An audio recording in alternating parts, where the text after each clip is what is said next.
PAS menyatakan rasa terkejut mereka terhadap pelantikan semula Tan Sri Azam Baki sebagai Ketua Pesuruhjaya Suruhanjaya Pencegahan Rasuah Malaysia buat kali ketiga. Timbalan Presiden PAS, Datuk Seri Tuan Ibrahim Tuan Man berkata, pihaknya tidak menjangkakan Azam akan terus menyandang jawatan itu memandangkan tempohnya telah dilanjutkan beberapa kali sebelum ini.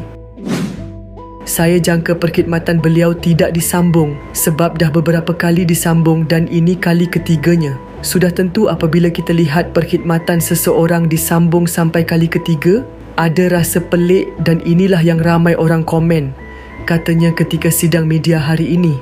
Beliau turut menimbulkan persoalan mengenai isu pendakwaan yang dilihat bersifat terpilih dan menegaskan bahawa SPRM seperti PDRM hanyalah badan penyiasat, bukan entiti yang mempunyai kuasa kehakiman.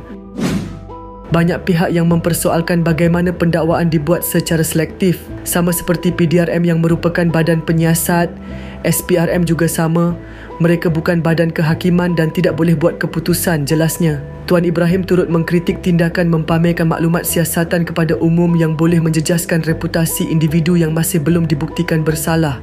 Namun dalam banyak kes, apabila siasatan masih berlangsung, ia menunjukkan seolah-olah pihak yang disiasat telah dijatuhkan hukuman dengan mempamerkan berapa duit dia dan sebagainya sehingga mereka diserang media dan orang ramai.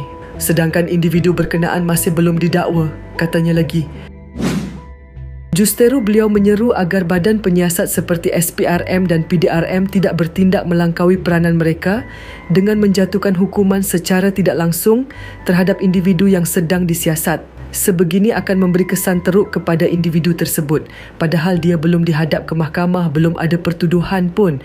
Berbeza dengan kes sudah dituduh dan dah jalan kemudian ditarik balik, itu lagi teruk, katanya. Dalam masa yang sama, beliau berharap kerajaan akan berusaha menjadikan SPRM sebagai sebuah institusi penyiasatan yang berkredibiliti, bebas dari pengaruh dan bersih daripada amalan rasuah.